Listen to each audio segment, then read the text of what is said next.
as we conclude our interview series celebrating the 2019 GAC Legacy Awards, we wrap up with the finale, Team of the Year. And there was no other choice this year than the national runners-up from Southwestern Oklahoma State, the Bulldog basketball team. And joining us here, the GAC Player of the Year, Central Region Player of the Year, and our Central Region Tournament Player of the Year, and All-American Hayden Priddy. Hayden, thanks for taking the time to look back on what was a special run there in Weatherford. Well, thank you for having me. Hayden, just take us back to about this time last year as you were entering your senior season.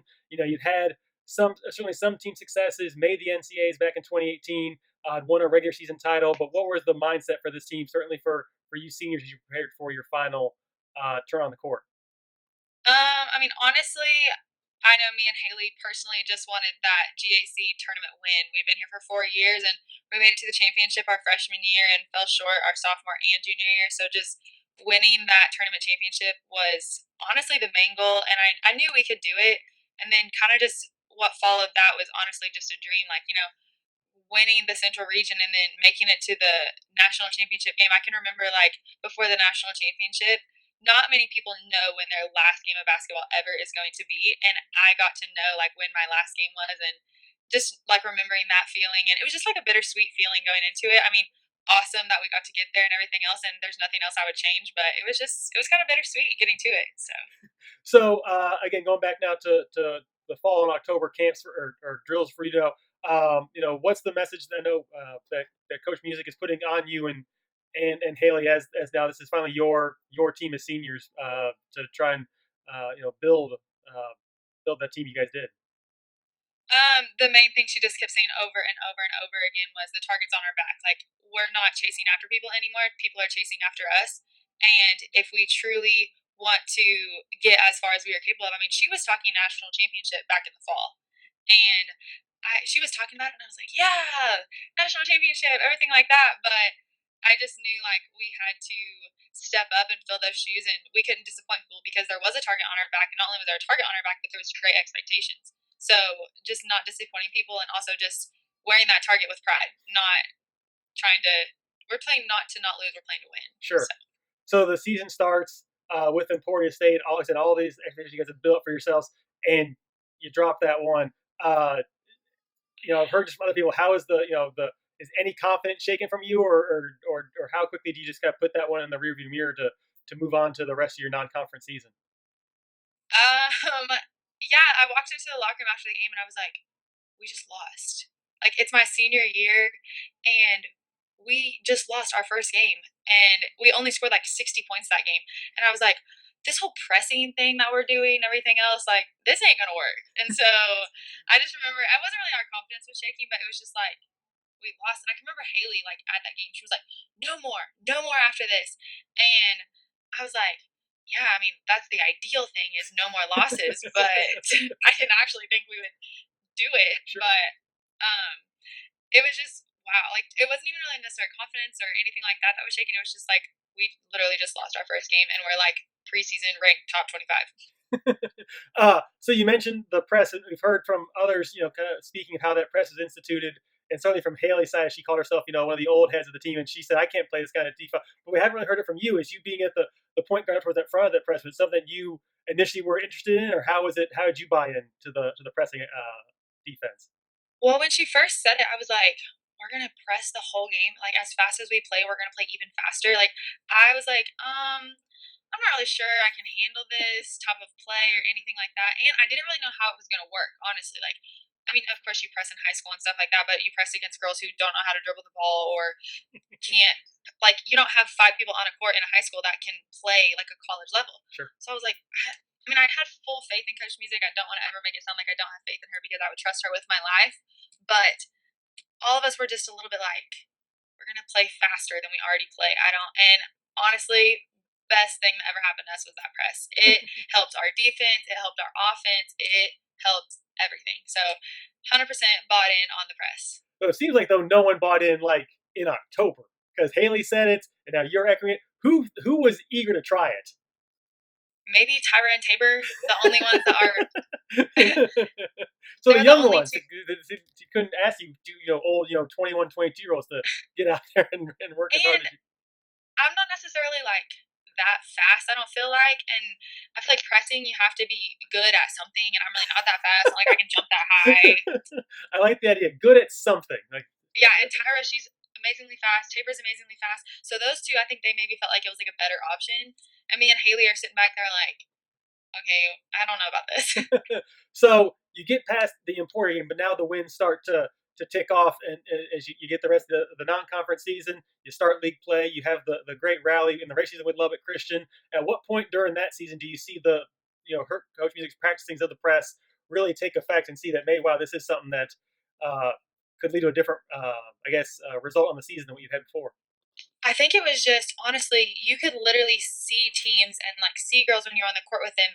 They were dying, like they were so tired because playing the type of offense that we play wears you down. But then you add a full court press into that, and girls, it was getting to like the fourth quarter, and they literally just could not keep up.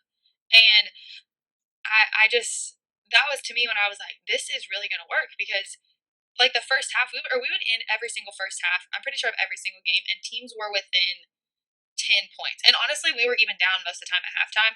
But then it was like the third and the fourth quarter, they just could not keep up with the speed of the game and everything else. Yeah, as someone who on Thursdays and Saturdays would have the live stream or live stats up, you would see that flurry. Maybe it would come immediate, and you'd be up like 17-4 on somebody, never look back, or it would be that third quarter or fourth quarter where deficits of even double digits just flipped, and it was just incredible to watch just from afar, just seeing it take off, and you see it on the court, and you can see players just like gotta bring the ball up again. This is just awful Yeah. to do. So as you get through now through the season, at what point is just like a win streak become like the thing that's no longer talked about where we don't want nothing's being discussed of how you haven't lost the game, certainly in league play, and then obviously just the overall win streak you guys were carrying? Well, I am a big karma person. Like, I have my game day routine. I have like every year I have like a drink that I drink before games, and like it doesn't change. Like I drink that same drink. So to not talk about the win streak, like that was my big thing. Was like, yeah, I knew it was there, and yeah, I knew it existed, but like I would not talk about it to anyone. Like someone would bring it up, and I would just be like, oh, thanks, and I would not say anything about it because I did not want to jinx it or anything like that. And it's yeah, it was awesome and everything, but you went into each game and you just played to win. Like you weren't worried about the win streak or anything like that. You just played to win. So I have to ask, did you change anything from Emporia to game two?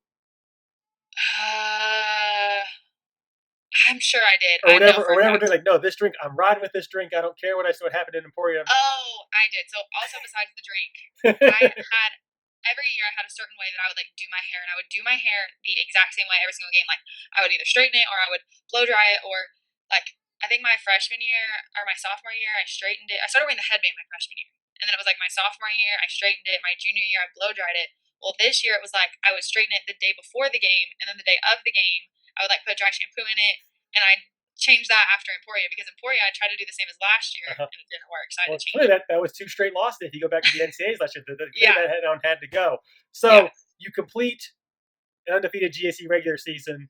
You have one of the senior days of all senior days from what I've seen with the letters and everything there. So, but then now I get to reach that moment that you guys talked about in the preseason of a GAC tournament championship. How quickly did that goal focus? To that week in Bartlesville. I think going into it, we just had, I don't even want to say an arrogance because I don't feel like me and my teammates are arrogant at all, but we just had like a confidence about us that we just beat everyone. So why should anyone think that they could beat us when we beat all of them? And I think that was just going into it. That was just how we felt. And obviously, it's a tournament, 3 days in a row, anything can happen. And with the way we play, we had never played 3 games back to back to back. Sure. So that was we were all a little worried about that. But Coach Music does a good job of just playing us out. And then that Northwestern game kind of woke us up a little bit. I was going to lead it. It's as you may have seen, you guys won a lot of these awards. We've talked about some of these same moments with a lot of your team. Just how different was that Northwest team that you saw in Bartlesville compared to the ones that you played in the regular season?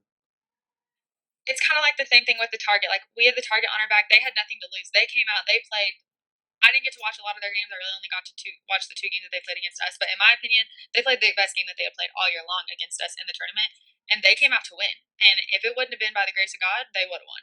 So, but they just came out. They weren't scared of anything. They weren't scared of us. They had something to prove, and they did a great job in doing so. Just we ended up getting the win, which helped us out a whole lot in the end. So then, as with the tournament format as it is, you do get a day off, so it's not fully 3 straight days of playing. And then the bracket breaks out where, of course, it's going to be Harding and Tech you have to go through, even if it's not maybe the most vintage of Harding and Arkansas Tech teams. Just how satisfying was it to go that you finished the goal of a tournament championship finally by beating the other two programs by which have been the standards of this league since it started? Well, so my freshman year, Tech is actually the ones who beat us in the championship game. So that was just icing on the cake. I mean, Tech is a very good team, and I respect them no matter what. But just get that revenge of that loss from my freshman year, that was awesome. And then last year, Harding was the team that beat us in the semifinals of the tournament, and so playing them again this year in the semifinals of the tournament, my dad, he even says like that was the game that he was like, oh my gosh, because he said we just came out and just punched him in the mouth and came out guns blazing and everything. So that was when he was like, wow, you guys could really go far in this thing. And I think we all kind of realized that too, because we came out with this. I just remember it was just kind of a feeling, like a dominant feeling when we came out. And like from the beginning tip, none of us once ever thought we were going to lose. Even when they went on that run and they got within like 3 points, we all were like, we're not losing this. Mm-hmm. So that was kind of when we all, after that game and just the way that we played that game, we were like, we could really win a national championship. So as we move throughout the year to the final with Arkansas Tech, again, like I say, it was not exactly a vintage Arkansas Tech team. They had kind of struggled throughout the year, but they similar to Northwestern Harding, they had nothing to lose. If they lose that game, they're done. But if they win, they steal a bid to the tournament. Tech rallied in that first half to bring it pretty close. I think Tabor, someone hit a couple of threes late in the first half to give yourself some of a margin. But just what was that opening of that final like? I think just being in that game and knowing how hard we had worked to get there, there wasn't really anything that was going to stop us from winning that game. I mean, obviously, if Tech would have won, that would have stopped us. But yeah, Tabor, I struggled with foul trouble. It seemed like not only the whole season, but the end of the season especially. Tabor coming in, hitting those big threes. Like Tabor stepped up huge at the end of the year, so she was the reason, obviously, that we even got past the semifinal of the Central Region. So you guys do end up pulling away from Arkansas Tech there late. Just what are the final 2-3 minutes? And certainly as the buzzer sounds, it's a game where you're able to really soak in those comments. You're not playing the fouls game or having a swing of leads. Just at what point even does it sink in during the game that you're going to achieve this goal, or are you one of those that has to wait till you see triple zeros? No, I am one of those that like it is not over until the buzzer goes off. And so yeah, it would have been nice to like celebrate and everything, but I I was like, I'm not gonna do anything. There's no way they can score 20 points in 2 minutes, but I am not going to celebrate until this buzzer sounds. And as soon as the buzzer sounded, just I think everyone or most people have seen the video of me and Haley hugging after that game and just crying and everything else because it was just that thing that we had worked for. That I don't even think we realized how hard we had worked for so long. We finally achieved. Yeah, I personally found it poetic that it was Haley that even a whatever it was 25-point game, she grabs the final rebound of it. So of Mm-hmm. course the ball ends up in the hometown girls' hands. As the game ends, and just so then, what's the time on the floor there with your teammates? When does it become real? Is it the triple zeros? Is it the trophy? Is it the nets? Is it in the locker room? When does it all kind of sink in that everything to that point you'd worked for you now accomplished? I think it was just as soon as that buzzer went off, like it was just the relief. Yeah, the trophy was amazing and the t-shirts and the cutting of the nets, everything that you dream of. But I think it was just when that final buzzer went off and you're hugging your teammates and you finally did it. That was whenever it really hit me. And I know that as I just now thought of it, you and Haley got to have a bit of a unique moment with Commissioner Pruitt, where he tries and finds seniors from championship teams and let you submit the automatic bid. Did you know exactly what you were doing there? Because I think you both kind of struggled with his phone for a second before you got it through. But did you know what he was asking of you to do? And does that moment hold any added significance to it? Yeah, that was awesome to get the automatic bid, not have to work for it. Like you got there, you did that. That was pretty cool. So to get to hold the phone and just, I mean, it's cool that he does that. Like he goes and he finds the seniors, just knowing how special it is. I mean, that's a cool thing that he just does that in general. I can't say if I ever get to be in his role, it's something I definitely am going to steal from him too. I think it is a Yes. cool moment he started in the past couple of years. So, kind of the weird way that our tournament works, that it is on selection day, and so I don't know if you made it all the way back to Weatherford, but when selection show is announced, you now are the number one seed. You came into the week number one. Just how did you guys view the selection show? Was it celebratory? Was it that then turned to you now got a chip on your shoulder, or how did you guys take in the selection show? Well, we weren't as a team when we watched the selection show this year. We just kind of we got to go with our families and be with them. So we didn't get that team thing that we got last year. But I remember I was trying to watch it on my phone and for some reason I could not pull it up. And I saw it on like Twitter or something. I think it was on my dad's Twitter because I don't even have a Twitter. So it was like on my dad's Twitter that I saw that Fort Hayes was the #1 seed, and it was in our group message. We were just like going off, like, "Are you kidding me? Are you kidding me?" We were all really just mad, like that same fire and fight that we had for revenge against Harding in the semifinals. Now we were taking that revenge, and like we wanted to play Fort Hayes. That was like all we talked about was the whole time. Was like, I don't even care if we. I mean, obviously we had to beat Emporia and then Central Mo to get to Fort Hayes, but we were like, all we want to do is beat Fort Hayes. Like, so do you even realize in the moment, oh, we have another chance for revenge? You also get Emporia. Does that part sink in right away, or is it more the Fort Hayes part that you remember most?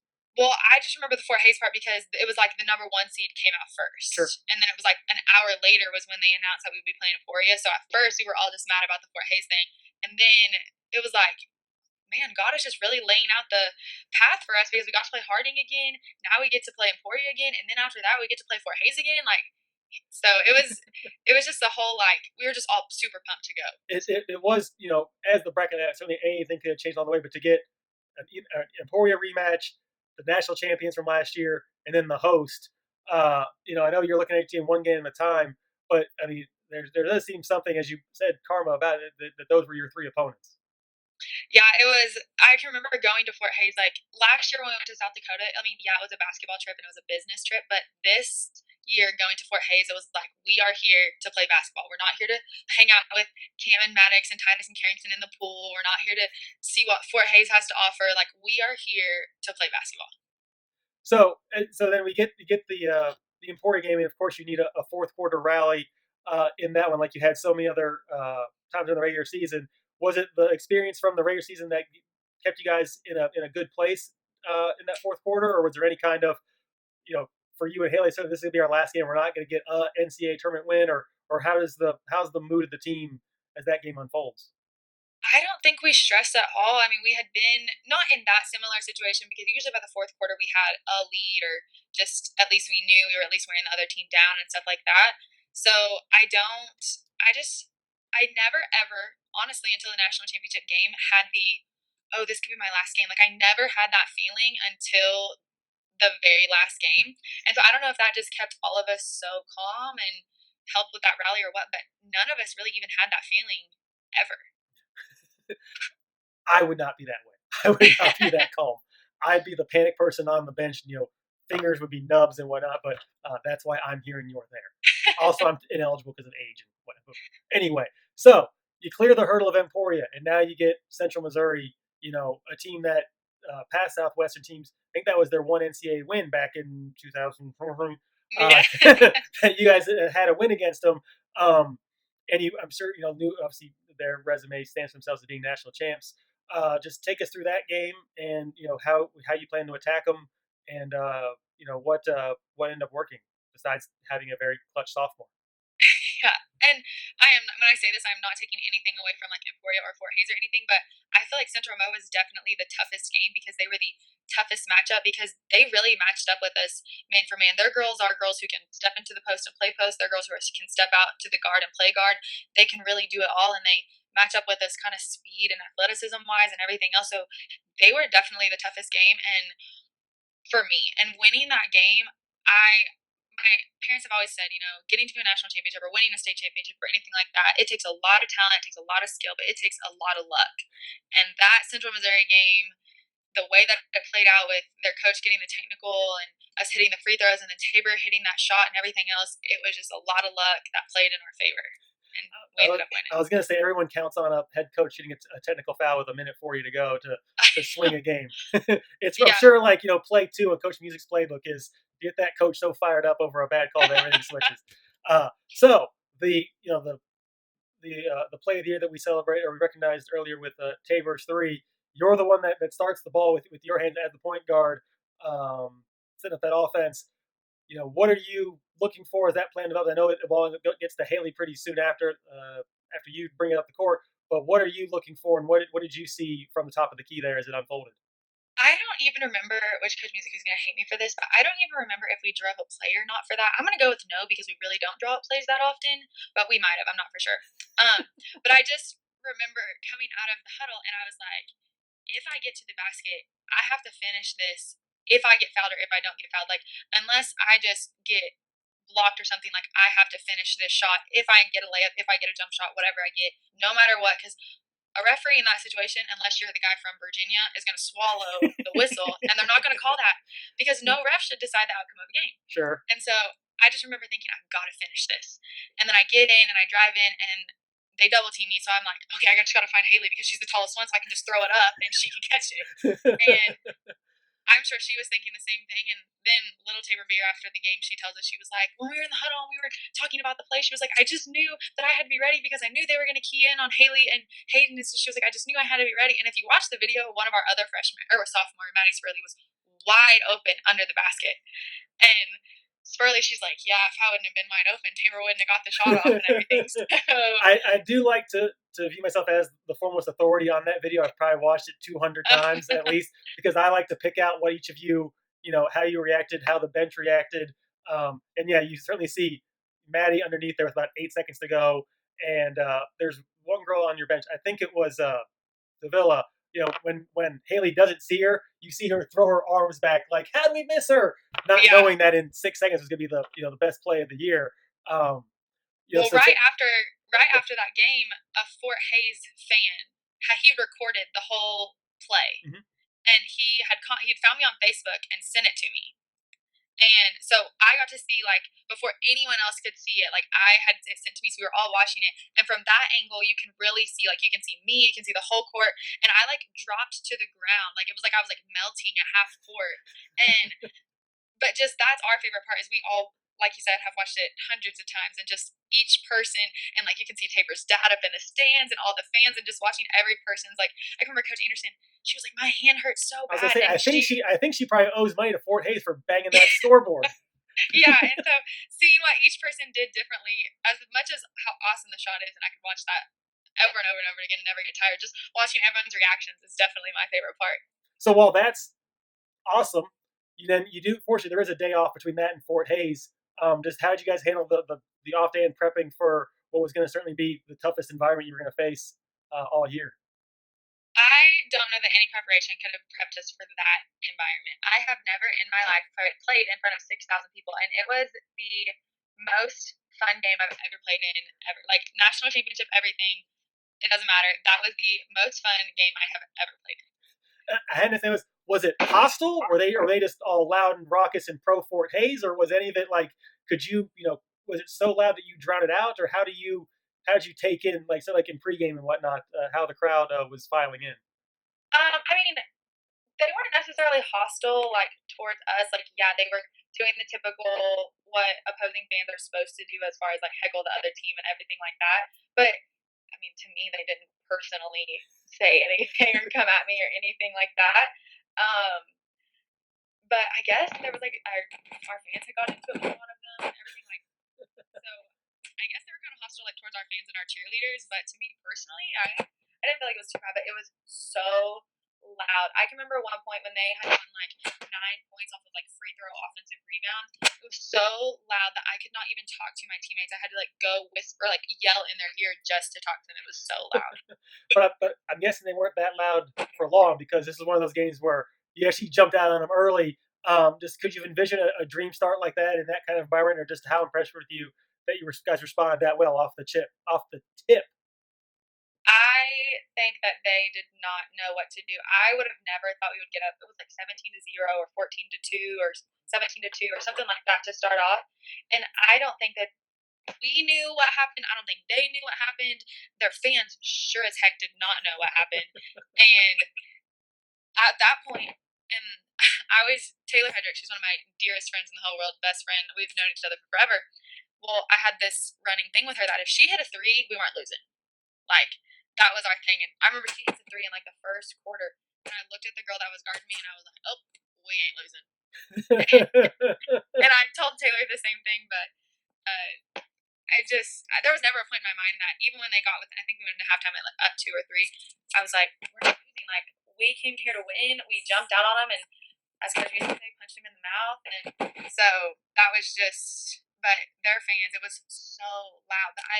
They had like 5,000 or something fans there, like 5,500 fans, and just our little 150 fans, I swear, were just as loud as their other ones. Certainly, by the end of the game, they were the ones that were the only ones leading cheers in and properly celebrating you all for that victory. As you mentioned with the GAC championship, there's no time to celebrate until you hit triple zeros. But what is it like to unlike the GAC you're on your own for, to celebrate on an opponent's floor like that? How's that? How does that one compare with some of the other celebrations you guys got to endure this year? There's really no feeling like taking what we felt was rightfully should have been our home court. I'm sure everyone thinks that they should have been the number one seed, but we felt like we should have been the number one seed, and then coming in and winning that and taking all the pictures on their floor.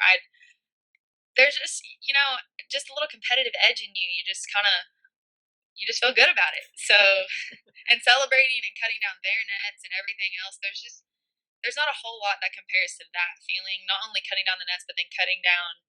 You're the two seed, they're the one seed, and cutting down their nets. That is what really kind of rubs it in a little more. But they're like fans and their media and everything after the game. They were very like, congrats, you guys deserved it. You guys go win it all. Just very like nice and humble and gracious in defeat is what they were. So That is what I excuse me did hear from others, that there is that resignation that comes in whether you were better for the year, you were at least better that day, and there was no weird bounce that or a foul out that shouldn't have happened, or some maybe coach technical in the last minute and a half that they could point to uh, for why they didn't win. So then, how is it going back to Weatherford to get ready for the Elite Eight? How much of it? At what point does the celebrating and the accomplishment turn into prepping for the Elite Eight?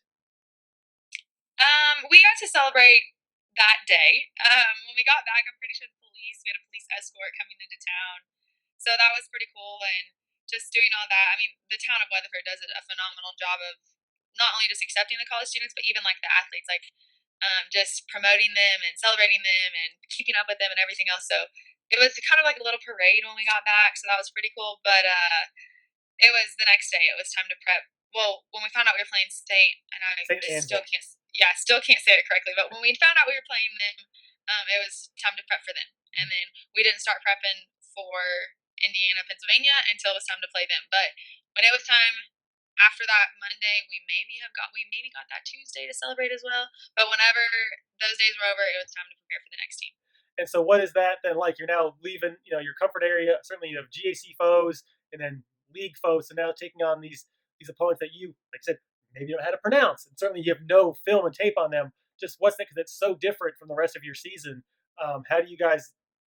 Did you just focus on your own stuff and know that it's going to carry the day, or did you really try and focus on how to combat what those teams did best?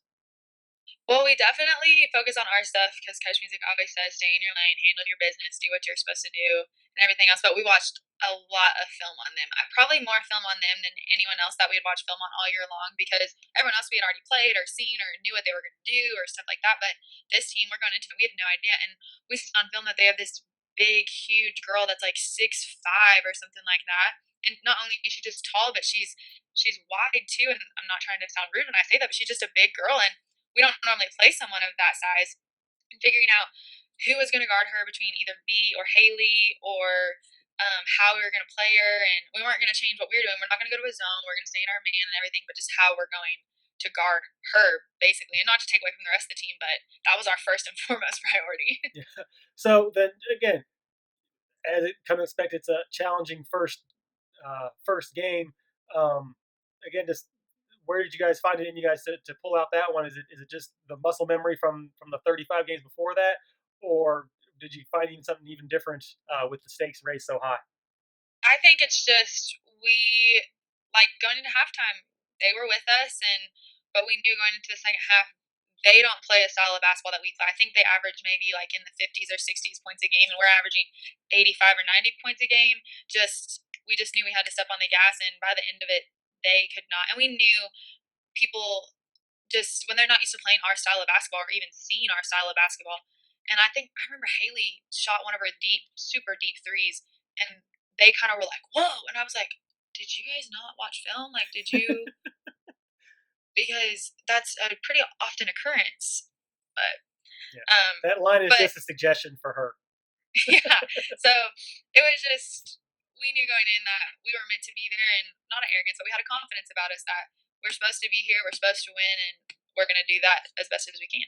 Yeah, I'd certainly echo that, and I think that certainly in women's basketball, the Central Region does prep you uh, for National Elite Eight as well as any other region that can come out of it. You know, certainly with Central Missouri in there and the schools from the Northern Sun there, typically, you know, making Elite Eight teams. Heck, even there were still players from Harding's teams that have made this run. So our region does benefit us. We do benefit from that. Then Yes, some other definitely. regions just I feel like the Central Region games were, I'm not going to say tougher because each game has its own different things, but there was, as far as records go, there was records from the Central Region who were better than records in the Elite Eight.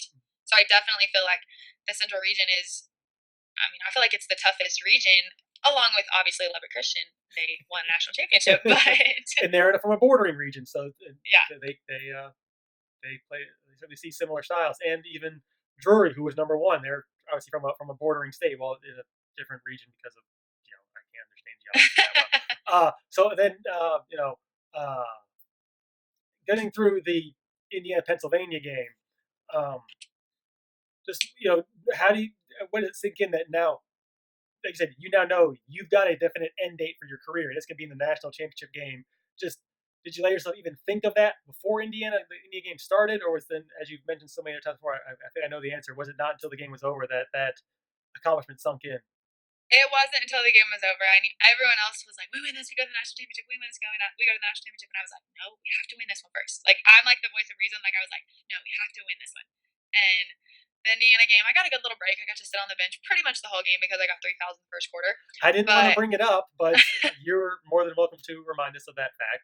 well, my mother has reminded me often of that fact. So, and she even said, she was like, "I knew you were about to get that third foul." She was like, "I knew you were. You've done it since you were a little girl." Because I had just got a bogus foul before that. And she was like, "I knew that you were just going to be like, I'll show you a foul." And then they showed me, they showed me to the bench. So I do think that between the stream and the live stats, you see that three. It's like, yeah, no, what are you that was doing? that was everyone. I got text messages after that game. My mom, like, I could hear her. She has like this distinct voice, and as soon as I did it, I could hear her say my name, and I was just like, "I'm gonna sit down." I did not expect to not start the third quarter. I don't know why. I just, and then I like sat there through the whole second quarter, the whole third quarter, and I was like, "Well, if this is my last game, what a way to end it." Well, I think clearly your teammates there bailed you out. They didn't want it to end that way. So now you guys make the championship game. You do have an off day, and at that point, that's I guess the day of. That's when the Southwestern got the buses together to bring up all the fans.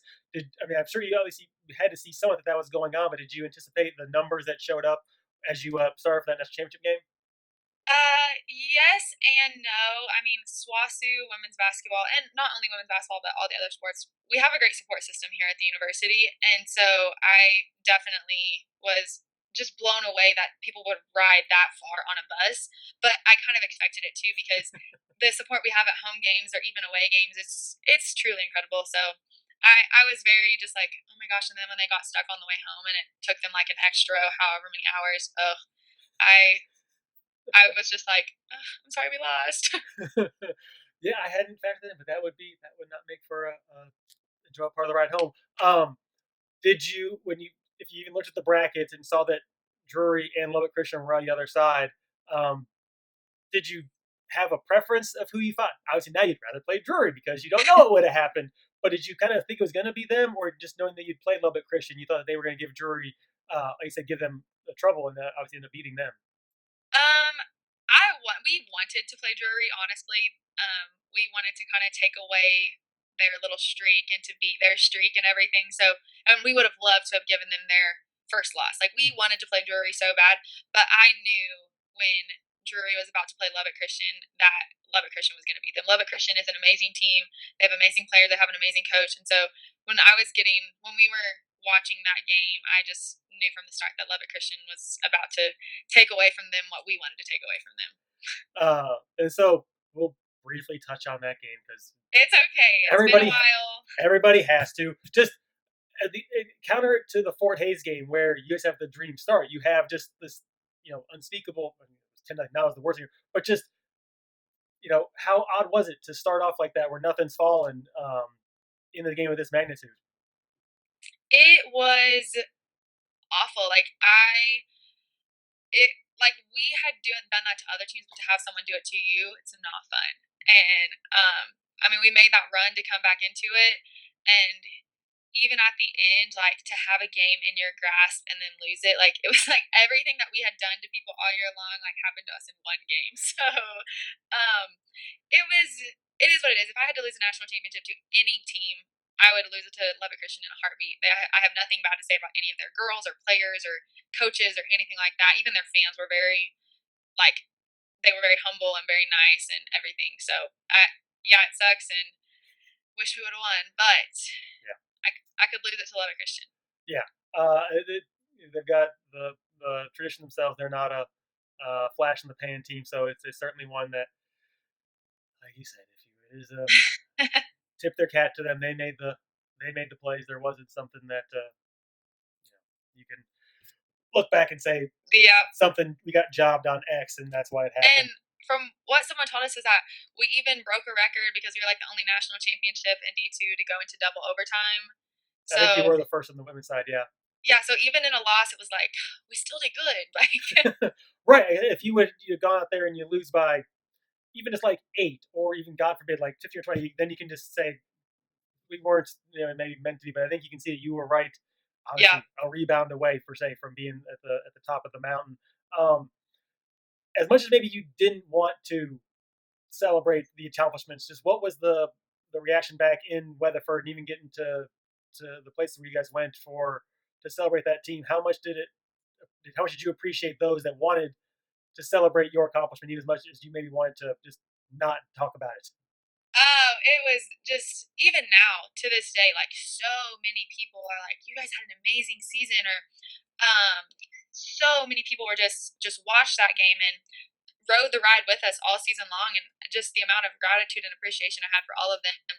The day after, I didn't have too much. Like people would say stuff, and I'd be like, "Oh yeah," and even probably like the whole month after, like people would just see us on campus or see us in town or anything like that, or like I was wearing a Swasu hoodie up. My brother actually won a national championship this year. So losing a national championship and then watching your brother win one, not the best He feeling. he does seem to have the upper hand when it comes to Thanksgiving with the extended family. Yes, but I was wearing a Swasu shirt, like a Swasu women's basketball shirt, Mm-hmm. and someone from Enid approached me and was asking me. They're like, "Oh, did you watch it?" And I was like, "Oh, actually, like I played in the game." And he like introduced me to his whole family, and like it just to see how truly like people really just were behind us and everything else. It was just awesome. So And you're a recent grad. It's hard to think of these things, but there are going to come times in 2029, 39, 20, do the math, 44, where this team's going to be celebrated. No one's going to remember the Lubbock game. They're going to just say whatever, and you guys are all get yeah, together and have those things. But can you just put it into place what you guys left? Southwestern. It's a rich basketball program, but just how the fact that you guys have been able to leave a mark like those teams from the 80s and early 90s did. there's a couple that comes to a lot of our games. They pretty much come to all of our home games no matter what, but they pretty much make it to all of our away games as well.